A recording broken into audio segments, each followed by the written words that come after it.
धातनः महेरुणा यचक्षुषे यो वश्वदमोरुदः तस्य भाजयते अनः उषते दिवमातरः तस्मा अरङ्गमामवो यस्य क्षयाय जिन्वद आपो जनयता जनः ನೋಡಿ ಆಗಿರುವಂತರು ಕಲಶವನ್ನ ಕೆಳಗಡೆ ಇಡಿ ಎರಡು ಹೂ ಇಟ್ಕೊಳ್ಳಿ ನೋಡಿ ನಿಮ್ಮ ಮುಂದೆ ಪನ್ನೀರ್ ಇದೆ ಅಲ್ವಾ ಪನ್ನೀರ್ನ ಒಳಗಡೆ ಆ ಹೂವನ್ನು ಹಾಕಿ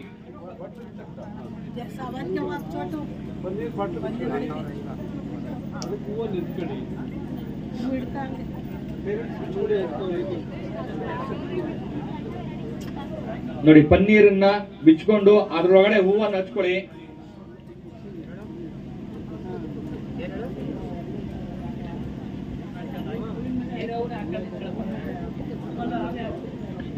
ನೋಡಿ ಹೇಳಿ ಓಂ ವಿದ್ಯಾರ್ಥಿಗಳು ಹೇಳಬೇಕು ಓಂ ಶ್ರಿಯೇ ಜಾತಃ ಶ್ರಿಯಃ ಆನಿರ್ಯಾಯ ಶ್ರಿಯಂ ವಸುಭ್ಯೋ ದೇವದುಭ್ಯೋ ದಧಾತಿ ಇತಿ ಮಂತ್ರೇಣ ಶ್ರೀಃ ಮಾತಾ ಪಿತॄಣಾಂ ಗುರುದೇವದಾಯ ಶ್ರೀಃ ಸುಗಂಧ ದ್ರವ್ಯೇಣ ಪ್ರೋಕ್ಷಯಾಮಿ ನೋಡಿ ಪನ್ನೀರಿಗೆ ಹಚ್ಕೊಂಡಿದ್ರಲ್ಲ ಪನ್ನೀರಿಂದಾಗಿ ಪಾದಗಳಿಗೆ ಪ್ರೋಕ್ಷಣೆಯನ್ನು ಮಾಡಬೇಕು ಒಂದು ಬಾರಿ ಎಡಗೈಲಿ ಇಟ್ಕೊಳ್ಳಿ ಅದನ್ನ ಪನ್ನೀರ್ ಬಾಟ್ಲಿ ಎತ್ಕೊಳ್ಳಿ ಒಂದು ಬಾರಿ ಪ್ರೋಕ್ಷಣೆಯನ್ನು ಮಾಡಿ ಮತ್ತೆ ಹಚ್ಕೊಳ್ಳಿ ಮತ್ತೆ ಪ್ರೋಕ್ಷಣೆಯನ್ನು ಮಾಡಿ ಇನ್ನೊಂದು ಬಾರಿ ಹಚ್ಕೊಳ್ಳಿ ಪ್ರೋಕ್ಷಣೆಯನ್ನು ಮಾಡಿ ಪಾದಗಳಿಗೆನೆ ಆ ಹೂವು ಅಕ್ಷತೆಯನ್ನ ಬಿಟ್ಬಿಡಿ ಓಂ ತದಾರ ಶ್ರೀಃ ಸುಗಂಧ ದ್ರವ್ಯೇಣ ಸಂಪ್ರೋಕ್ಷಯಾಮಿ ತದಾರ ಶ್ರೀಃ ನೋಡಿ ನಿಮ್ಮ ಮುಂದೆ ಅಕ್ಷತೆ ಇದೆಯಲ್ಲ ಎರಡು ಅಕ್ಷತೆಯನ್ನು ಎತ್ಕೊಳ್ಳಿ ಎರಡು ಕಾಲು ಅಕ್ಷತೆಯನ್ನು ಇಟ್ಕೊಳ್ಳಿ ನೋಡಿ ಹಾಲಿದೆ ಅಲ್ವಾ ಹಾಲಿನ ಬಟ್ಲನ್ನ ಕೈಲಿ ಇಟ್ಕೊಳ್ಳಿ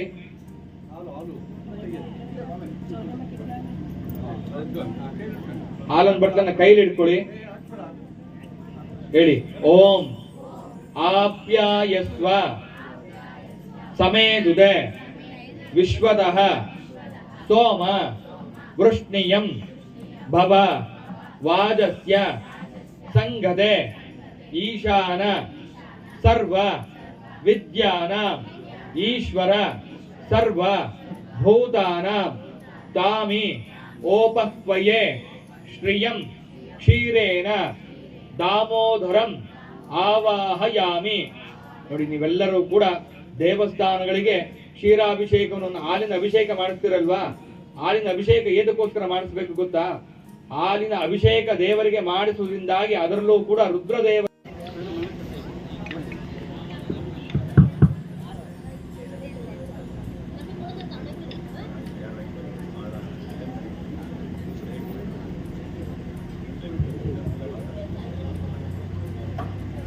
जय श्री गुरुदेव प्रथमतः परम पूज्य जगद्गुरु पद्मभूषण युगयोगी भैरवैक्य डॉक्टर श्री श्री श्री बालगंगाधरनाथ महास्वामी जीवर दिव्य चेतनಕ್ಕೆ ಶಿರಸಾಷ್ಟಾಂಗ ಪ್ರಣಾಮಗಳನ್ನು ಸಮರ್ಪಣೆ ಮಾಡಿ 72ನೇ ಜಗದ್ಗುರು ಪರಮ ಪೂಜ್ಯ ಶ್ರೀ ಶ್ರೀ ಶ್ರೀ ಡಾಕ್ಟರ್ ನಿರ್ಮಲಾನಂದನಾಥ್ ಮಹಾಸ್ವಾಮಿ ಅವರ ಈ ಸಂದರ್ಭದಲ್ಲಿ ಸ್ಮರಣೆ ಮಾಡ್ತಾ ಇವತ್ತಿನ ಜಾಣರ ಜಗಲಿಯ ವಿಶೇಷ ಚಿಣ್ಣರ ಜಾಣರ ಜಗಲಿಯ ವಿಶೇಷ ಕಾರ್ಯಕ್ರಮವನ್ನು ಬಹಳ ಅಚ್ಚುಕಟ್ಟಾಗಿ ನಡೆಸಿಕೊಟ್ಟಂತ ನಮ್ಮ ಬಲೆನಹಳ್ಳಿ ಮಂಜಣ್ಣವರೇ ಹಾಗೆಯೇ ಬಹಳಷ್ಟು ಈ ಶಾಲೆಗಾಗಿ ಶ್ರಮಿಸಿ ಪ್ರಾರಂಭದ ಮುಖ್ಯೋಪಾಧ್ಯಾಯರಾಗಿ ಶ್ರೀಯುತ ರಾಮೇಗೌಡ್ರೆ ಇಲ್ಲಿ ಸೇರುವಂಥ ಎಲ್ಲ ಆಸ್ತಿಕ ಮನುಷ್ಯರೇ ತಾಯಂದಿರೇ ಪ್ರೀತಿಯ ಮಕ್ಕಳೇ ಬಹುಶಃ ನಿಮಗೆ ಗೊತ್ತು ಈಗಾಗಲೇ ಮಂಜಣ್ಣವ್ರು ಹೇಳಿದಾಗೆ ಈ ಕಾರ್ಯಕ್ರಮವನ್ನು ಕಳೆದ ವರ್ಷ ಪ್ರಾರಂಭ ಮಾಡಿದ್ವಿ ಉದ್ದೇಶ ಇಷ್ಟೇ ನಾವು ಟಿ ವಿನಲ್ಲೆಲ್ಲ ನೋಡ್ತಾ ಇದ್ದೀವಿ ನಿಮಗೆಲ್ಲ ಗೊತ್ತಿದೆ ಬಹಳಷ್ಟು ಹಿರಿಯ ಮತ್ತು ವಯಸ್ಸಾದಂಥ ಪ್ರಾಜ್ಞಾವಂತರಾದಂಥ ಚಿಂತಕರಾದಂಥವ್ರನ್ನ ಕೂರಿಸ್ಕೊಂಡು ಸುಧಾ ಬರ್ಗೂರ್ ಆಗ್ಬೋದು ಕೃಷ್ಣೇಗೌಡರು ಆಗ್ಬೋದು ನಮ್ಮ ಪ್ರಾಣೇಶ್ ಆಗ್ಬೋದು ಅಥವಾ ರಿಚರ್ಡ್ ಲೂಯಿಸ್ ಆಗ್ಬೋದು ದಯಾನಂದ್ ಆಗ್ಬೋದು ಈ ಥರದ ಇಂದುಮತಿ ಸಾಲಿಮಠರ್ ಆಗ್ಬೋದು ಇಂಥ ಹೆಚ್ಚು ದೊಡ್ಡ ಓದಿರುವಂಥ ಚಿಂತಕರನ್ನೇ ಕೂರಿಸಿ ಈ ಚಾವಡಿನಲ್ಲಿ ಹಿರೇಮಂಗಳೂರು ಕಣ್ಣನ್ನು ನೇತೃತ್ವ ವಹಿಸ್ತಾ ಇದ್ವಿ ನನಗೊಂದು 2-3 ಸಾರಿ ಅದು ಯೋಚನೆ ಬಂತು ಆ ಕಾರ್ಯಕ್ರಮ ನೋಡಿದಾಗ ಈ ತಿಳಿದಿರೋಂಥ ಮಹನೀಯರನ್ನ ಸ್ಟೇಜ್ನಲ್ಲಿ ಕೂರಿಸಿ ಮಾತಾಡೋದೇನು ದೊಡ್ಡ ಸಾಹಸ ಅಲ್ಲ. ಆದರೆ ನನಗೆ ಯೋಚನೆ ಬಂದಿದ್ದೇನು ಅಂತ ಹೇಳಿದ್ರೆ, ನಮ್ಮ ಶಾಲೆಯ ಮಕ್ಕಳುಗಳು ಇಂಗ್ಲೀಷ್ ಮೀಡಿಯಂ ಆಗಲಿ ಕನ್ನಡ ಮೀಡಿಯಂ ಮಕ್ಕಳಾಗಲಿ, ಇವ್ರು ಯಾಕೆ ಈ ಸ್ಟೇಜ್ ಮೇಲೆ ಕೂರಿಸಿ ಒಂದು ಸಬ್ಜೆಕ್ಟನ್ನು ಕೊಟ್ಟು ಅದ್ರ ಬಗ್ಗೆ ತಯಾರು ಮಾಡಿ, ನಮ್ಮ ಶಿಕ್ಷಕರು ಕೂಡ ಅವ್ರ ಜೊತೆಗೆ ನೆರವು ಕೊಟ್ಟು ಯಾಕೆ ಈ ಪ್ರಯೋಗ ಮಾಡಬೇಕು ಅಂತ ಹೇಳಿ ಕಳೆದ ವರ್ಷ ನನಗೆ ಯೋಚನೆ ಬಂದಾಗ, ಈಗಾಗಲೇ ಮಂಜುಳವ್ರು ಹೇಳಿದ್ರು, ನಾನು ಅವ್ರ ಹತ್ರ ಸಮಾಲೋಚನೆ ಮಾಡಿದೆ. ಹಿರಿಯ ಪತ್ರಕರ್ತರ ಕೇರ್ಪಟ್ಟಲ್ಲಿ ಕೂರಿಸಿ ಹೇಗೆ ಮಾಡೋದು ಅಂತ ಹೇಳಿ ಅವರು ಸಬ್ಜೆಕ್ಟ್ ಕೊಟ್ಟಿದ್ರು. ಅದ್ರ ಮೇಲೆ ಚರ್ಚೆ ಶುರುವಾಯಿತು. ಎಲ್ಲ ಶಾಲೆಗಳಲ್ಲೂ ಉತ್ತಮವಾದಂಥ ಪ್ರತಿಕ್ರಿಯೆ ಬಂತು. ಬಹುಶಃ ನೀವು ನಂಬ್ತೀರಾ, ನಾವು ಕಳೆದ ವರ್ಷ ಮಾಡಿದಂಥ ಪ್ರತಿಯೊಂದು ಜಾಣರ ಜಗಲಿಯೂ ಕೂಡ ಲೈವ್ ಮಾಡಿದ್ವಿ. ಈಗಲೂ ಕೂಡ ಲೈವ್ ಆಗ್ತದೆ, ನೀವು ನೆನಪಿಟ್ಕೊಳ್ಳಿ, ಲೈವ್ ಆಗ್ತಾ ಇದೆ. ಇದು ಲಕ್ಷಾಂತರ ಮಂದಿ ನೋಡ್ತಿದ್ದಾರೆ ಈ ಕಾರ್ಯಕ್ರಮಗಳನ್ನು. ಹಾಗಾಗಿ ನನ್ನ ಉದ್ದೇಶ ಬರೀ ಆನಗೋಳದ ಜನ ಭಕ್ತರು ನೋಡೋದಷ್ಟೇ ಇಲ್ಲ. ಈ ಮಕ್ಕಳು ಆನಗೋಳದ ಶಾಲೆಯಲ್ಲಿ ಓದುವಂಥ ಮಕ್ಕಳುಗಳು ಎಷ್ಟು ಪ್ರತಿಭಾನ್ವಿತ ಮಕ್ಕಳುಗಳಿದ್ದಾರೆ, ಎಷ್ಟು ಚೆನ್ನಾಗಿ ಮಾತಾಡ್ತಾರೆ. ಗ್ರಾಮೀಣ ಪ್ರದೇಶದಲ್ಲಿರ್ತಕ್ಕಂಥ ಇವ್ರು ಯಾರು ಅಫಿಷಿಯಲ್ಸ್ ಮಕ್ಕಳಲ್ಲ. ಗ್ರಾಮೀಣ ಪ್ರದೇಶದ ರೈತರು, ಕೃಷಿಕರು, ಕಾರ್ಮಿಕರು, ಆಟೋ ಡ್ರೈವರ್ಗಳು, ಮಧ್ಯಮ ವರ್ಗದ ಮಕ್ಕಳುಗಳು. ಬಹುಶಃ ಅವ್ರು ಯಾವುದೇ ಬ್ಯಾಕ್ಗ್ರೌಂಡ್ ಇಲ್ಲ. ಶಿಕ್ಷಕರು ಹೇಳ್ಕೊಟ್ಟಂಥ ಮಾಹಿತಿಗಳನ್ನು ತುಂಬ ಪ್ರಾಮಾಣಿಕವಾಗಿ ಅಭ್ಯಾಸ ಮಾಡಿ ಅದನ್ನು ಅಷ್ಟು ಚೆನ್ನಾಗಿ ನಿಮ್ಮ ಮುಂದೆ ನಿರೂಪಣೆ ಮಾಡಿದ್ದಾರೆ. ಬಹುಶಃ ತಂದೆ ತಾಯಿಗಳು ಯಾರು ಬಂದಿದ್ರೆ ನಿಜವಾಗ್ಲೂ ನಿಮ್ಮಂಥ ಪುಣ್ಯವಂತರು ಬೇರೆ ಯಾರೂ ಇಲ್ಲ.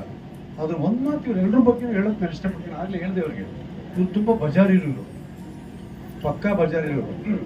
ಇವ್ರ ಕೈಗೆ ಏನಾದ್ರು ಸಿಕ್ಕಾಕೊಂಡ್ರೆ ಹಣ್ಣುಗಾಯಿ ನೀರ್ಗಾಯಿ ಮಾಡಕ್ ಬಿಡ್ತಾರೆ. ಅಂದ್ರೆ ಒಂದು ವಿಷಯವನ್ನು ಕೊಟ್ಟರೆ ಇಷ್ಟು ಚೆನ್ನಾಗಿ ತಯಾರಾಗಿ ಅವಳೊಂದು ಪ್ರಶ್ನೆ ಹೇಳ್ತಾಳೆ ಇದ್ರೆ, ಉತ್ತರ ಹೇಳ್ತಾಳೆ ಇದ್ರೆ ಅದಕ್ಕೆ ಕೌಂಟ್ರಿ ಕೊಡ್ತಾಳಲ್ಲ, ಅದು ಸಣ್ಣ ವಿಚಾರ ಅಲ್ಲ. ನನ್ನ ಮಂಜಣ್ಣವ್ರನ್ನ ರಾಮೇಗೌಡರನ್ನ ಕೂರಿಸಿ 2.5 ಗಂಟೆ ಮಾತಾಡಕ್ ಕೊಟ್ಟು ಇಷ್ಟು ಮಾತಾಡೋಕ್ಕಾಗಲ್ಲ.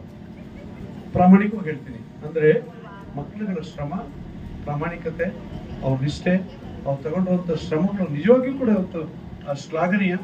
ಈಗಾಗಲೇ ಇದು 6ನೇ 7ನೇ ಕಾರ್ಯಕ್ರಮ ಆಗ್ತಾ ಇದೆ. ಇನ್ನು 3-4 ದಿವಸ ಇಲ್ಲೇ ಇದೆ. ಇದಾದ್ಮೇಲೆ ಉತ್ತರ ಕರ್ನಾಟಕ ಹೋಗ್ತೀವಿ. ಅಂದ್ರೆ ಬಹುಶಃ 8ನೇ ತಾರೀಕು ಪ್ರಾರಂಭ ಆದಂತ ನಮ್ಮ ಈ ಕಾರ್ಯಕ್ರಮ 23ಕ್ಕೆ ಮುಕ್ತಾಯ ಆಗ್ತದೆ. ಅಂದ್ರೆ ಇದನ್ನ ಗುರುಗಳ ಪಟ್ಟಾಭಿಷೇಕದ ವಾರ್ಷಿಕ ಮಹೋತ್ಸವ, ಬಾಲಗಂಗಾಧರ ಸ್ವಾಮೀಜಿಯವರ 51ನೇ ವರ್ಷದ ಪಟ್ಟಾಭಿಷೇಕ ಮಹೋತ್ಸವ ಈಗ ನಡೀತಾ ಇದೆ. ಈಗ ನಡೆಯುತ್ತೆ 23-24ಕ್ಕೆ ಇದೆ ಆ ಕಾರ್ಯಕ್ರಮ. ಆ ದಿನಕ್ಕೆ ಈ ಕಾರ್ಯಕ್ರಮ ಪ್ರಾರಂಭದಲ್ಲಿ ಮಂಜಣ್ಣವ್ರು ಹೇಳಿದಾಗೆ ಕಳೆದ ವರ್ಷ ನಾನು ಜನವರಿ ಸ್ಟಾರ್ಟ್ ಮಾಡಿದೆ. ಯಾಕೆ ಜನವರಿ ಮಾಡಿದೆ ಅಂದ್ರೆ ಗುರುಗಳ ಹುಟ್ಟುಹಬ್ಬ ಮತ್ತು ಸಂಸ್ಮರಣೆ. ಗುರುಗಳು ಹುಟ್ಟಿದ್ದು ಜನವರಿ 18, ಅವರು ತೀರ್ಕೊಂಡಿದ್ದು ಜನವರಿ 13. ಹಾಗಾಗಿ ನಾವೇನ್ ಮಾಡಿದ್ವು, 13ರಿಂದ ಸ್ಟಾರ್ಟ್ ಮಾಡಿ 28ವರೆಗೂ ಆ ಕಾರ್ಯಕ್ರಮ ನಮ್ಮ ಶಾಲೆಗಳಲ್ಲಿ ಮಾಡ್ತಾ ಇದ್ವಿ. ಆವಾಗ ನನಗೊಂದು ಕೊರತೆ ಆಗಿದ್ದೇನು ಅಂದ್ರೆ, ಮಂಜಣ್ಣ ಹೇಳಿದಾಗೆ ಪರೀಕ್ಷೆ ಹತ್ರ ಬರ್ತಾ ಇತ್ತು, ಮಕ್ಕಳುಗಳು ಓದ್ಬೇಕಾಗಿತ್ತು, ಶಾಲಾ ವಾರ್ಷಿಕೋತ್ಸವಕ್ಕೆ ಇವ್ರು ಸಿದ್ಧತೆ ಆಗ್ಬೇಕಾಯ್ತು, ಡ್ಯಾನ್ಸು ಇತ್ಯಾದಿ ಮತ್ತೇದುಗಳಲ್ಲಿ ತೊಡಗಬೇಕಾಗಿತ್ತು. ಈ 2 ಕಾರಣಗಳಿಂದ ಬಹುಶಃ ನಾವು ಯೋಚನೆ ಮಾಡಿ ಈ ಸರಿ ಬೇಡ, ಮುಂದಿನ ಸರಿಯಿಂದ ಇದನ್ನ ಗುರುಗಳ ಪಟ್ಟಾಭಿಷೇಕ ವಾರ್ಷಿಕೋತ್ಸವಕ್ಕೆ ಸಮರ್ಪಣೆ ಮಾಡಬೇಕು ಅನ್ನೋ ಯೋಚನೆಯಿಂದ ಈ ಸರಿ 8ನೇ ತಾರೀಕು ಇದರಲ್ಲಿ ಪಾಂಡವಪುರದಲ್ಲಿ ಸ್ಟಾರ್ಟ್ ಮಾಡಿ, ಅಲ್ಲೆಲ್ಲ ನುತ್ತಂತ ದೊಡ್ಡ ದೊಡ್ಡ ಕಲಾವಿದರು ಕರೆಸಿದೆ. ಅದಕ್ಕೆ ಹಿಂದೆ ಮತ್ತು ಸಾಲಿಮಠ ಬಂದಿದ್ರು, ಕೃಷ್ಣಗೌಡರು ಬಂದಿದ್ರು, ಹಾಗೇನೆ ನಮ್ಮ ಉಮೇಶ್ ಗೌಡ ಅಂತೇಳಿ ಶಿವಮೊಗ್ಗದಲ್ಲಿ ಬಂದಿದ್ರು, ಗುಂಡೂರಾಯರು ಬಂದಿದ್ರು. ನೆನ್ನೆ ದಯಾನಂದ್ ಅಂತ ಹೇಳಿ ನೀವು ಕೇಳಿದ್ರು, ಮಿಮಿಕ್ರಿ ದಯಾನಂದ್ ಇಲ್ಲಿ ಸಿನಿಮಾದಲ್ಲಿ ಸುಮಾರು 400 ಸಿನಿಮಾಗಳಲ್ಲಿ ಆಕ್ಟ್ ಮಾಡಿದ್ದಾರೆ. ತುಂಬಾ ಚೆನ್ನಾಗಿ ಮಿಮಿಕ್ರಿ ಮಾಡ್ತಾರೆ. ಈ ಕಾರ್ಯಕ್ರಮ ತುಂಬಾ ಸುಂದರವಾಗಿ ಕೇರ್ಪಟ್ಟೆ ನಡೆಸ್ಕೊಟ್ರು. ಆದ್ರೆ ಅಲ್ಲಿಗೂ ಕೂಡ ಬೇರೆ ಕರೆಸಿದ್ವಿ. ಈ ಲೋಕಲ್ ಏಡೆಡ್ ಸ್ಕೂಲ್ಗಳೇನಿದೆಯಲ್ಲ, ಈ ಸ್ಕೂಲ್ಗಳಿಗೂ ಮಾಡಬೇಕು ಅನ್ನೋ ಯೋಜನೆಯಿಂದ ಕಳೆದ ವರ್ಷದಿಂದ ಒಂದ್ಸರಿ ಪಾತ್ಪೂಜೆ ಮಾಡಿರಲಿಲ್ಲ. ನಾನು ಈ ವರ್ಷ ಅವ್ರಿಗೆಲ್ಲ ಹೇಳಿದೆ, ಇಲ್ಲ ಈ ಮಕ್ಕಳು ಯಾವ ಪಾಪ ಮಾಡಿದ್ರು ಅವರು ಅವ್ರ ತಂದೆ ತಾಯಿಗಳಿಗೆ ಪಾತ್ಪೂಜೆ ಮಾಡಲಿ, ಒಂದು ಅವಕಾಶ ಮಾಡಿಕೊಡಿ, ನಾನೇ ಬರ್ತೀನಿ ಆ ಪಾತ್ಪೂಜೆಗೆ, ನಾನೇ ಕೂತ್ಕೊತೀನಿ, ನಾವೇನು ಪೂಜೆ ಮಾಡ್ತೀವಿ ಅದನ್ನ ಅವ್ರು ಮಾಡಲಿ ಅಂತ ಹೇಳಿದ್ವಿ. ಅಂದ್ರೆ ಈ ಶಾಲೆಯ ಸಂಸ್ಕಾರ ಹೇಗಿದೆ ಅಂದ್ರೆ, ನೀವು ತಿಳ್ಕೋಬೇಕು ಮಕ್ಕಳ, ನಿಮ್ಗೆಲ್ಲ ಗೊತ್ತಿದೆ ಪೇರೆಂಟ್ಸ್ಗಳಿಗೆ, ನಿಮ್ಮ ಮಕ್ಕಳುಗಳು ಇವತ್ತು ಎಷ್ಟು ಚೆಂದಾಗಿ ನೀವು ಹೇಳಿದ ಮಾತನ್ನು ಕೇಳ್ತಾರೆ ಅಂತ ನಿಮ್ಗೆಲ್ಲ ಅರ್ಥ ಆಗಿದೆ. ನಮಗೆ ಗೊತ್ತಿದೆ, ನಮ್ಮ ಕಾಲದೆಲ್ಲ 1 ಡಜನ್ ಮಕ್ಕಳಿದ್ದ ನಾವು, 6 ಜನ ಗಂಡು ಮಕ್ಕಳು, 6 ಜನ ಹೆಣ್ಮಕ್ಳು. ನಾವೇನಾದ್ರು ಒಬ್ಬರು ತಪ್ಪು ಮಾಡಿದ್ರೆ ನಮ್ಮಪ್ಪ ನಮ್ಮಮ್ಮ ಹೇಳ್ತಿದ್ದೇನು ಗೊತ್ತಾ, ಮೊದಲು ಇನ್ನೂ 5 ಜನರ ಮಕ್ಕಳಿಗೆ ನೀವು ಸತ್ರ ಸಾಗಿ ಅಂತ ಹೇಳ್ತೀವಿ. ಆದ್ರೆ ಈ ಕಾಲಕ್ಕೆ ಹಂಗಲ್ಲ. ಆರ್ತಿ ಇದ್ರ ಕೀರ್ತಿ ಮೊದಲಿತ್ತು, ಆರ್ತಿಗೊಂದು ಕೀರ್ತಿಗೊಂದು ಅಂತ ಹೇಳಿ. ಈಗ ಅದು ಕಟ್ಟಾಗಿ ಹೋಗ್ತಿದೆ. ಇಲ್ಲ ಬರೀ ಆರ್ತಿ ಇರ್ತದೆ, ಬರೀ ಕೀರ್ತಿ ಇರ್ತದೆ. ಈ ಮಕ್ಕಳುಗಳನ್ನು ಎಷ್ಟು ಸೂಕ್ಷ್ಮವಾಗಿ ನಾವು ನೋಡ್ಕೋಬೇಕು ಅಂತ ಹೇಳಿದ್ರೆ ಅದು ತಾಯಿಯಂದರಿಗೆ ಮಾತ್ರ ಗೊತ್ತು, ನಮ್ಗೆ ಗೊತ್ತಿಲ್ಲ. ಆ ತಾಯಿಯಂದ್ರೆ ಎಷ್ಟೋ ಸಂದರ್ಭದಲ್ಲಿ ನಾನು ಹೋಗೋ ಶಾಲೆಗಳಲ್ಲಿ ನಾನು ಕಿವಿಲ್ ಬಂದು ಹೇಳಿದ್ದುಂಟು, ಸರ್ ದಯವಿಟ್ಟು ಸರ್ ನಮ್ಮ ಮಗಳು ನಮ್ಮ ಮಾತು ಕೇಳ್ತಾ ಇಲ್ಲ ಸರ್, ಮಲ್ಲಿ ಹೇಗಾರು ಮಾಡಿ ನೀವು ಅವಳಿಗೆ ಸೂಕ್ಷ್ಮವಾಗಿ ಹೇಳಿ ಸರ್, ಏನಾದ್ರು ಒಂದು ಸ್ವಲ್ಪ ಏನಾರು ಗಟ್ಟಿಯಾಗಿ ಮಾತಾಡಿದ್ರೆ ಅವಳು ಎದುರಿಸ್ತಾಳೆ ಸರ್, ಅವಳು ಕಣ್ಣು ಇಷ್ಟಾದ್ರೂ ಬಿಡ್ತಾಳೆ ಸರ್, ಮೊದಲೇ ಕಲಿತಾರ. ಒಂಚೂರು ನೀವು ಹೇಳಿ ಅಂತ ಹೇಳಿದ್ದು ತುಂಬಾ ಕಡೆ ನಾನು ಶಾಲೆಗಳನ್ನು ನೋಡಿದ್ದೀವಿ. ಆದ್ರೆ ತಾಯಂದಿರೇ ಹೆದರ್ಕತ್ತರೆ ಇದ್ದಾಗ ನಾವು ಎಷ್ಟು ಜಾಗ್ರತೆಯಾಗಿ ಒಂದು ಹುಷಾರಾಗಿ ಹ್ಯಾಂಡಲ್ ಮಾಡ್ಬೇಕು ಶಾಲೆಗೆ. ನಾನೇನಾದ್ರು ಗಲಾಟೆ ಮಾಡಿದ್ರೆ ಕತೆ ಮುಗಿದಾಯ್ತು. ಅದಕ್ಕೆ ನಾನೇನ್ ಮಾಡ್ತೀನಿ, ಇವ್ರಿಗೆ ಆ ಥರದ ಮಕ್ಕಳುಗಳಿದ್ರೆ ಇವ್ರ ಪ್ರತಿ ಟೆಸ್ಟ್ಗಳಾಗಿದ್ದನ್ನ ಟೆಸ್ಟ್ ಏನಾಗುತ್ತಲ್ಲ ಅದರ ಪೇಪರ್ ತರಿಸ್ಕೊಂಡು ಹೆಡ್ ಮಾಸ್ಟರ್ ಶಿಕ್ಷಕರು ಕರೆಸ್ಕೊಂಡು ಇವ್ರ ಮುಂದೆ ನಿಲ್ಲಿಸ್ಕೊಂಡು ಯಾರ್ಯಾರು ತುಂಬಾ ಚೆನ್ನಾಗಿ ಓದೋರು ಅವ್ರು ಬೆಂತಿರ್ತೀವಿ, ಯಾರು ಸುಮಾರಾಗಿ ಮಾಡಿದ್ದಾರೆ ಅವ್ರು ಒಂಚೂರು ಎಚ್ಚರಿಕೆ ಕೊಡ್ತೀವಿ, ತುಂಬಾ ಡಲ್ ಆಗಿದ್ದಾರೆ ಅಂದ್ರೆ ಒಂದು ಸ್ವಲ್ಪ ಹೆಚ್ಚು ಒತ್ತು ಕೊಡ್ತೀವಿ. ಬೇಡ ಪುಟ, ಹೀಗಾಗುತ್ತೆ, ಹೀಗೆ ಮಾಡು, ಈಗ ಓದು, ಹೀಗಾದ್ರೆ ಮಾತ್ರ ನಿನ್ ಭವಿಷ್ಯ ಕಟ್ಕೊಳಕ್ಕಾಗುತ್ತೆ. ನಮಗೆಲ್ಲ ಹಿಂದಿನ ದಿನಗಳಲ್ಲಿ ಬೇಕಾದಷ್ಟು ಅವಕಾಶಗಳಿತ್ತು, ಈಗಿಲ್ಲ. ಇದು ಸ್ಪರ್ಧಾತ್ಮಕವಾದಂಥ ಪ್ರಪಂಚ. ಈ ಸಂದರ್ಭದಲ್ಲಿ ನೀವು ಓದಲೇಬೇಕು. ಅದರಲ್ಲೂ ಓದೋದು ಅಂದ್ರೆ ಹೆಂಗೋ ಕಾಟಾಚಾರಕ್ಕೆ ಓದೋದಲ್ಲ, ಒಳ್ಳೆ ಮಾರ್ಕ್ಸ್ ತೆಗಿಬೇಕು, ಒಳ್ಳೆ ಸ್ಕೋರ್ ಮಾಡಬೇಕು, ಡಿಸ್ಟಿಂಕ್ಷನ್ಸ್ ಬರಬೇಕು, ಟಾಪರ್ಸ್ಗಳು ಬರಬೇಕು. ಅವಾಗ ಮಾತ್ರ ನಿಮ್ಗೆ ಅವಕಾಶಗಳಿದೆ ಅಂತ ಹೇಳಿ ಹೊರತುಂಬಿಸ್ತೀವಿ. ಹಾಗಾಗಿ ನೀವೆಲ್ಲರೂ ಕೂಡ ಪುಣ್ಯವಂತರು ಇಂಥ ಮಕ್ಕಳನ್ನು ಪಡಿಲಿಕ್ಕೆ. ಯಾಕೆ ಅಂತ ಹೇಳಿದ್ರೆ ಸಿಟಿಗಳಲ್ಲಾದ್ರೆ, ಬೆಂಗಳೂರಿನಂಥ ನಗರಗಳಲ್ಲಾದ್ರೆ ಅವ್ರಿಗೆ ಬೇಕಾಷ್ಟು ರಿಸೋರ್ಸ್ ಪರ್ಸನ್ಸ್ ಇರ್ತಾರೆ. ಅವ್ರ ತಂದೆನೇ ತುಂಬಾ ಬುದ್ಧಿವಂತ ಇರ್ತಾನೆ, ಅವ್ರ ತಾಯಿ ತುಂಬಾ ಜಾಣೆ ಇರ್ತಾಳೆ, ಅಥವಾ ಅವ್ರ ನೆಂಟರಿಷ್ಟಗಳು ಬುದ್ಧಿವಂತ ಇರ್ತಾರೆ.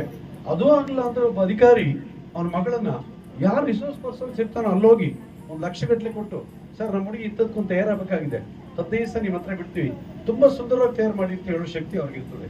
ಅದು ನಮ್ಮ ಮನೇಲಿ ಕೂತಿರುವಂತ ಎಲ್ಲ ಪೇರೆಂಟ್ಸ್ಗಳನ್ನ ನಾನು ನೋಡಿದೆ. ಬೆಳಿಗ್ಗೆ ಹತ್ತು ಪೂಜೆ ಮಾಡೋ ಟೈಮ್ನಲ್ಲಿ ಎಲ್ಲ ಪೇರೆಂಟ್ಸ್ ನೋಡ್ತಾ ಇದ್ದೆ. ಅವರೆಲ್ಲ ಕೃಷಿಕರು, ಗ್ರಾಮೀಣ ಪ್ರದೇಶ ಬದುಕನ್ನು ಕಟ್ಕೊಂಡ್ರವರು. ಹಾಗಾಗಿ ಅವ್ರ ಕಷ್ಟ ಏನು ನನಗೆ ಅರ್ಥ ಆಗ್ತದೆ. ಹಾಗಾಗಿ ಈ ಮಕ್ಕಳುಗಳಲ್ಲಿ ಒಳ್ಳೆ ಪ್ರತಿಭೆ ಇದೆ.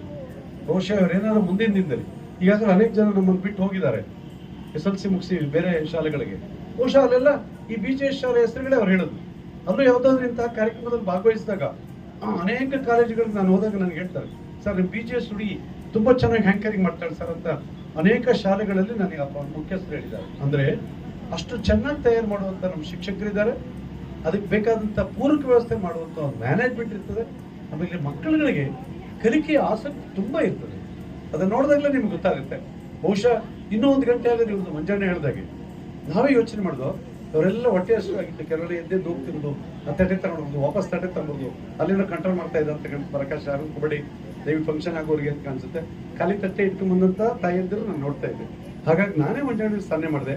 ಆಮೇಲೆ ಇವ್ರು ಊಟ ಮಾಡಿಲ್ವಲ್ಲ, ಈ ಬಡೆತವು ಪ್ರಾರಂಭ ಸ್ಟಾರ್ಟ್ ಮಾಡಿದ್ವಲ್ಲ, ಈ ಕೊನೆವರೆಗೂ ಎನರ್ಜಿ ಹೋಗ್ಲೇ ಇಲ್ಲ ಅವ್ರಿಗೆ ಅಲ್ವಾ. ಪ್ರಾರಂಭದಲ್ಲಿ ಏನ್ ಮಾತಾಡಿದ್ರು ಸ್ಪಿರಿಟ್ ಆಗಿ, ಕೊನೆವರೆಗೂ ಸುಸ್ತಾಗಬೇಕಾಯ್ತಲ್ವಾ.